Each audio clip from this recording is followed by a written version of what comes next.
Here's 10 tips for Helldivers 2 that surprised me, and I bet most of them are going to surprise you too. If any of them do, make sure to fill in that like button, because my objective is to better prepare you for the real deal. Real patriots never stop trying to improve, but to get 10 tips in under 5 minutes, we gotta be quick about it. So let's dive right on into it, starting with tip number 10. Fire is an endless source of misery. Whether it be from a friend's flamethrower, a Hulk, or a fire tornado, we've all been burnt by it. So don't forget to stop, drop, and roll. Well, why don't you just do all three at the same time? Diving will put out any flames that are burning you. However, it won't be able to help with the chemical burns that you might experience with tip number 9. The toxic gas is becoming one of my favorite stratagems. I'd like to issue a correction on an old tip of mine about it. I used to think that it did not work on the bots, but it does. There used to be a bug that would prevent damage over time with it. Since this has been patched, I use it to corrode hordes of those glorified toasters, and it is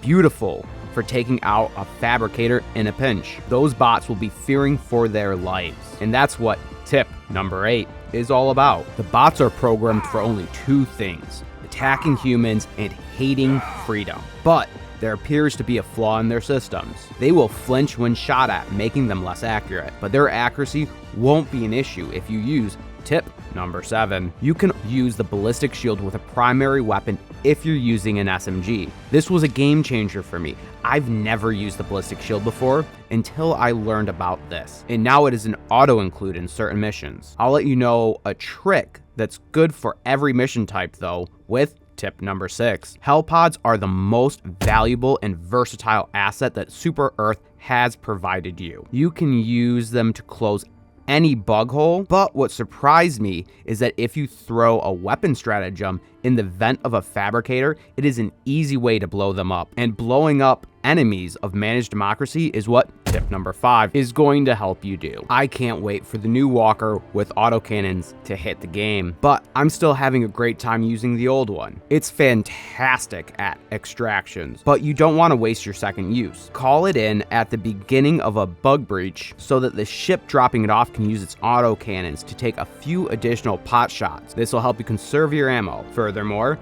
don't forget to hop out of your walker to call in stratagems. Then don't forget to get back into it and walk on into tip number 4. In previous videos, I suggested that you drop off samples at extraction. And if you missed that tip, you'll want to subscribe so that you don't miss any more great tips. However, here's a modification to that tip. If you are working your way away from extraction, drop off your samples at a point of interest that you will pass on your way back. This way, you don't lose them somewhere incredibly inconvenient.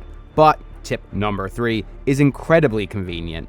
You can prevent all damage dealt by Shrieker's dive attacks by going prone. I feel like that one's pretty self-explanatory, so now we're gonna crawl right on into tip number 2. Finding a good spot to hunker down and take cover can be critical when fighting the automatons. Yet it sucks when one of them tosses a grenade into your hidey hole.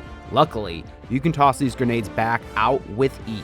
It's just as easy as tapping that like button, and it can keep safe your active Helldiver from an explosive end. However, staying safe is what tip number 1 is going to cover. The Pumbler is a fantastic new SMG, but one of my new favorite uses of it is to stun lock stalkers, making them much easier to deal with. If you're fast on the draw, you can pull out your secondary and finish them off. Finally, here's some content that YouTube's algorithm thinks you'll enjoy.